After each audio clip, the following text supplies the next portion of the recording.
નમસ્કાર દોસ્તો, જોબ સરકારી યુટ્યુબ ચેનલમાં તમારું હાર્દિક સ્વાગત છે। તો મિત્રો, આજે ફરી હું એકવાર તમારા માટે એક ખુશીના સમાચાર લઈ અને આવી ગયો છું। આ વિડીયોની અંદર જે આંગણવાડી કાર્યકર અને તેડાગરની ભરતીના ફોર્મ ભરવાની તારીખ લંબાવવા બાબતે માંગ કરવામાં આવી છે, જે સમાચાર આપણે દિવ્ય ભાસ્કર સમાચાર પત્રની અંદરથી જોવાના છીએ। તો મિત્રો, તમે દિવ્ય ભાસ્કર સમાચાર પત્રને પણ મેળવી અને વાંચી શકો છો। તો આ દિવ્ય ભાસ્કર સમાચાર પત્રની અંદર જે સમાચાર પ્રકાશિત કરવામાં આવ્યા છે તેને આપણે જોઈશું। તો મામલતદાર કચેરીઓમાંથી રહેણાંકનો પુરાવો અને જાતિનો દાખલો સહિતના ડોક્યુમેન્ટ માટે સમય માંગે છે। તો વાત બિલકુલ સત્ય છે। આવા દાખલા મેળવવામાં બહુ જ લાંબો સમય લાગતો હોય છે। આંગણવાડીમાં કાર્યકર અને તેડાગરની ભરતીના ફોર્મ ભરવાની તારીખ લંબાવવા માંગ કરવામાં આવી છે।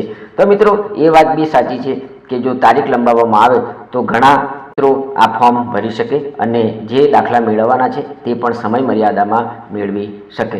તો આગળ જોઈએ, અહીં ભાસ્કર ન્યૂઝ ગાંધીનગરમાં આ સમાચાર પ્રકાશિત કરવામાં આવ્યા છે। આંગણવાડીઓમાં કાર્યકર અને તેડાગરની ભરતીમાં મામલતદાર કચેરીનો રહેણાંકનો પુરાવો તેમજ જાતિનો દાખલો લાવવા માટે બહુ જ સમય લાગે છે। આથી જનસેવા કેન્દ્રોમાં લાંબી લાઈનો ઊભા રહેવું પડતું હોવાથી વધુ સમય લાગે છે। જ્યારે બીજી તરફ આંગણવાડીમાં ભરતી માટે ઓનલાઈન ફોર્મ ભરવાની અંતિમ તારીખ 30 ઓગસ્ટ રાખવામાં આવી છે। ત્યારે ઓનલાઈન ફોર્મ ભરવાની તારીખ લંબાવવામાં આવે તેવી ઉમેદવારોમાં માંગણી ઉઠવા પામી છે।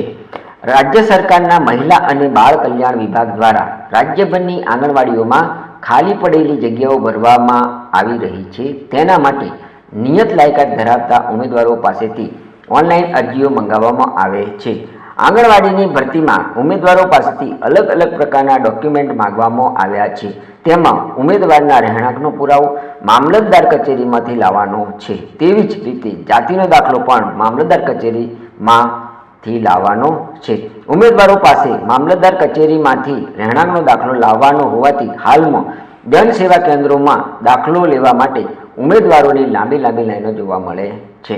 ઉપરાંત જાતિનો દાખલો મામલતદાર કચેરી કે સમાજ કલ્યાણ કચેરીમાંથી મંગાવવામાં આવ્યો છે।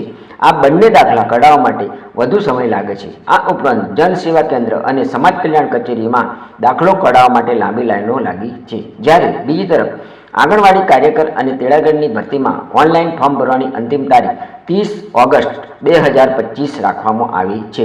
ત્યારે ઉમેદવારોને દાખલો લેવામાં જ વધારે સમય લાગતો હોવાથી આંગણવાડીમાં કાર્યકર અને તેડાગરની ભરતીમાં ઓનલાઈન ફોર્મ ભરવાની અંતિમ તારીખ લંબાવવામાં આવે તેવી માંગણી ઉમેદવારો કરી રહ્યા છે। જો કે આંગણવાડીના કાર્યકર અને તેડાગરના માસિક ફિક્સ વેતનમાં વધારો કરવાનો હાઈકોર્ટે આદેશ કરતા આંગણવાડીમાં કાર્યકર અને તેડાગરની નોકરી માટે ઉમેદવારોમાં ધસારો વધી જવા પામ્યો છે। જો કે સરકારી ખાતાની અન્ય વિભાગોમાં ભરતીમાં ઓનલાઈન ફોર્મ ભરવાનો સમય મર્યાદા 1 માસ જેટલી રાખવામાં આવે છે। ત્યારે આંગણવાડી કાર્યકર અને તેડાગરની ભરતીમાં ઓનલાઈન ફોર્મ ભરવાની તારીખ લંબાવાય તેવી માંગણી ઉમેદવારો દ્વારા કરવામાં આવી રહી છે। તો મિત્રો, એ વસ્તુ બિલકુલ સાચી છે, કારણ કે જે લોકો દાખલા કઢાવવા માટે ઓફિસોમાં ધક્કા ખાતા હશે તેમને જ આ બાબતની ખબર પડે કે ઓફિસોની અંદર કેટલા ડોક્યુમેન્ટ જોડવાના હોય છે, ત્યારે આવા દાખલાઓ મળતા હોય છે। અને અત્યારે આખા ગુજરાતમાં 9000થી વધુ જગ્યાઓ માટે જ્યારે ભરતી થવા જઈ રહી છે, ત્યારે દરેક ગામ, દરેક જિલ્લા, દરેક તાલુકામાં લોકોનો ધસારો વધુ જોવા મળે એ સ્વાભાવિક છે।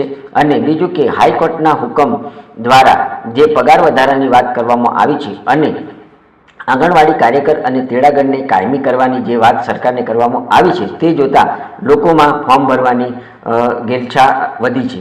એટલે આ ફોર્મ ભરવામાં મહિલા ઉમેદવારોનો ધસારો રહેશે એ સ્વાભાવિક છે।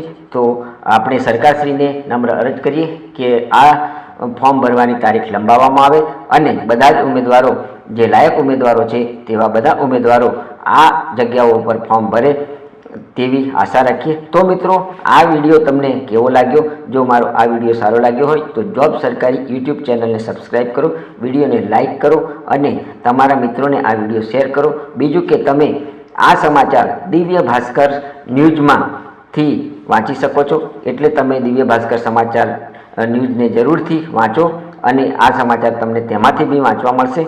તો ચાલો, આભાર, ધન્યવાદ।